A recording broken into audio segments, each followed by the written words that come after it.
విశాఖలో Google data centre నిర్మాణానికి ముహూర్తం ఫిక్స్ అయింది. గూగుల్ డేటా సెంటర్ నిర్మాణానికి ఏప్రిల్ 28న పునాది రాయి పడబోతుంది. $15 బిలియన్ భారీ పెట్టుబడితో నెలకొల్పుతున్న ఈ ప్రాజెక్ట్ పనులు ఈ నెల 28న పనులు అధికారికంగా ప్రారంభమవుతాయి. శంకుస్థాపన కార్యక్రమంలో సీఎం చంద్రబాబు, మంత్రి Lokesh, Google Cloud CEO Thomas Kurian పాల్గొంటారు. డేటా సెంటర్ కు విశాఖ సమీపంలో 3 చోట్ల 601.4 ఎకరాల భూమిని ప్రభుత్వం కేటాయించింది. జూలై 2028 నాటికి ప్రాజెక్టు అందుబాటులోకి వస్తుందని అంచనా వేస్తున్నారు. గూగుల్ అనుబంధ సంస్థ రైడెన్ ఇన్ఫోటెక్, అదానీ ఇన్ఫ్రా భాగస్వామ్యంతో ఈ ప్రాజెక్టును చేపడుతున్నారు.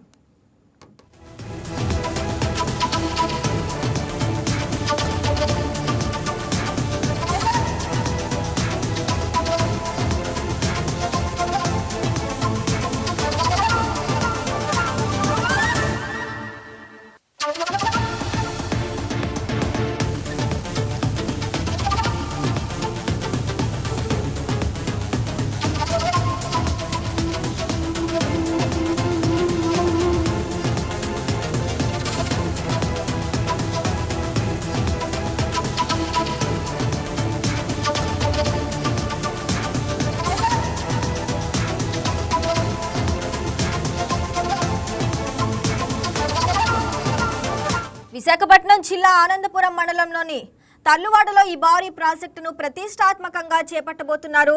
డేటా సెంటర్ కోసం కేటాయించిన భూముల్లో జింగిల్ క్లియరెన్స్ పనులు పూర్తయ్యాయి. సర్వే నెంబర్ 1లో ఉన్న సుమారు 308 ఎకరాల భూమిని ప్రభుత్వం గూగుల్కు అప్పగించగా అక్కడ ఉన్న మామిడి, జీడి మామిడి తోటల తొలగింపు ప్రక్రియను ఏపీ ఐసీసీ పర్యవేక్షించింది.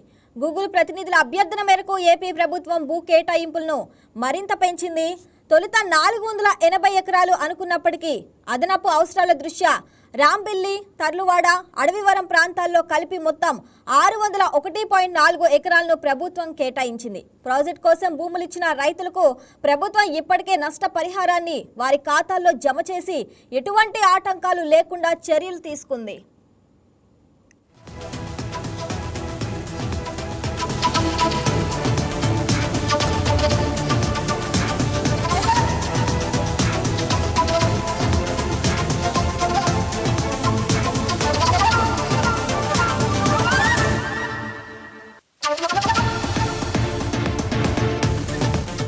విశాఖలో గూగుల్ సంస్థ 1.36 లక్షల కోట్ల పెట్టుబడితో 1 గిగావాట్ సామర్థ్యంతో డేటా సెంటర్ ఏర్పాటు చేస్తుంది. ఈ డేటా సెంటర్ ఏర్పాటులో అదానిని తమ భాగస్వామిగా పేర్కొంటూ గూగుల్ రాష్ట్ర ప్రభుత్వానికి గతంలోనే లేఖ రాసింది. భవిష్యత్తులో అదానితోనే లావాదేవీలు నిర్వహించుకోవాలని సూచించింది. ఈ తరుణంలోనే గూగుల్ డేటా సెంటర్కు ఇచ్చిన ప్రోత్సాహకాలన్నీ తమకు బదలాయించాలని కోరుతూ ప్రభుత్వానికి అదాని లేఖ రాసింది. దీనిని పరిగణలోకి తీసుకున్న మంత్రివర్గం ఇప్పటికే విశాఖలో గూగుల్కు కేటాయించిన 480 ఎకరాలతో పాటు మరో 170 ఎకరాలు కేటాయించింది. తర్లువాడలో జరగబోయే భూమి పూజకు అవసరమైన అన్ని ఏర్పాట్లను ఏపీ ఐఐసి అధికారులు యుద్ధ ప్రాతిపదికన పూర్తి చేస్తున్నారు. తెలుగు రాష్ట్రాల్లోనే ఇది అతిపెద్ద ఐటీ ఇన్వెస్ట్మెంట్గా చరిత్ర సృష్టించబోతుంది. రైట్, ఇక దీనికి సంబంధించిన మరింత సమాచారం వైజాగ్ నుంచి మా స్పెషల్ కరెస్పాండెంట్ దుర్గాప్రసాద్ అందిస్తారు. దుర్గాప్రసాద్, చెప్పండి, ఇక విశాఖలో గూగుల్ డేటా సెంటర్ నిర్మాణానికి అయితే ముహూర్తం ఫిక్స్ అయినట్టు తెలుస్తుంది. దాని గురించి అప్డేట్స్ ఏంటి? Good morning Shravani. ఏదైతే రాష్ట్రంలో ప్రతిష్టాత్మక గూగుల్ డేటా సెంటర్ నిర్మాణానికి ముహూర్తం ఖరారైందని చెప్పొచ్చు.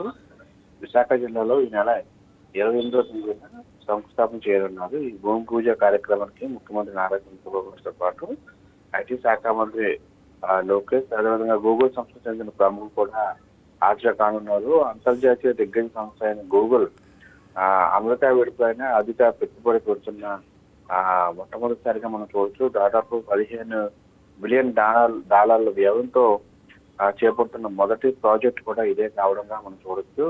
అయితే విశాఖ వేదికగా data centre, Google data centre ప్రారంభం ముహూర్తం ఖరారవడంతో ఉత్తరాంధ్ర వాసులు అయితే చాలా ఆనందం వ్యక్తం చేస్తా ఉన్నారు. కూటమి ప్రభుత్వం వచ్చిన తర్వాత ఐటీ పరంగా అనేక ముహూర్తాలు కావచ్చు, లేదా ఐటీ పరంగా అనేక కంపెనీలకు శ్రీకారం చుట్టారు. ముఖ్యంగా నారా లోకేష్ అయితే మంత్రిగా, ఐటీ శాఖ మంత్రిగా బాధ్యత చేపట్టిన తర్వాత దాదాపు 20 లక్షల మంది యువతకి ఐటీ ఉద్యోగాల కల్పన దిశగా అడుగులు వేస్తున్నారు. ముఖ్యంగా గూగుల్ డేటా సెంటర్ విశాఖ రాకపోయి దాని తర్వాత అనేక కంపెనీలు విశాఖలో పెట్టుబడి పెట్టింది కూడా తీవ్రపట్టే సంగతి అందరికీ తెలిసింది. ఈ నేపథ్యంలో ఈ నెల 28వ తేదీన అది శంకుస్థాపన కూడా సిద్ధమవడంతో ఇక మిగతా చాలా చిన్న కంపెనీలు కూడా అనేక కంపెనీలు కూడా విశాఖలో పెట్టుబడులు పెట్టేందుకైతే ఆ త్వరలోనే ముందుకు రానుంటాడు కూడా మనకు సమాచారం ఉంటుంది. 2028 చివరికి ఈ డేటా సెంటర్ మొత్తం ఆ పనులన్నీ కూడా పూర్తి చేసి ప్రారంభించాలని కూడా ఒక లక్ష్యంగా పెట్టుకున్నట్టు కూడా సంస్థ ప్రతినిధులు చెప్తున్నట్టు మనకు సమాచారం ఉంటుంది. గూగుల్ డేటా సెంటర్ విశాఖలో అయితే 3 చోట్ల మొత్తం అంటే 601.4 ఎకరాల స్థలాన్ని ఇవ్వడానికి రాష్ట్ర ప్రభుత్వం అయితే ఒప్పందం చేసుకుంది. విశాఖ జిల్లా ఆనందపురం తర్లువాడలో అయితే 266.6 ఎకరాలు, అదేవిధంగా విశాఖ అదివరం గ్రామీణ మండలంలోని అదివరంలో సింహాచలం దేవస్థానానికి చెందిన 150 ఎకరాలు, అదేవిధంగా అనకాపల్లి జిల్లా రాంబెల్లి ప్రాంతంలో ఐఏపీ చెందిన 172.8 ఎకరాలు కూడా కేటాయించారు. అయితే ఈ త్వరలోనే దీనికి సంబంధించి పనులు కూడా ప్రారంభం అవుతుండటంతో విశాఖలో ఉన్న విద్యార్థి సంఘాలు కావచ్చు, లేదా విశాఖలో ఉన్న ప్రజలు కూడా చాలా ఆనందం వ్యక్తం చేస్తుంటాం. Right Durga Prasad, thanks for the updates.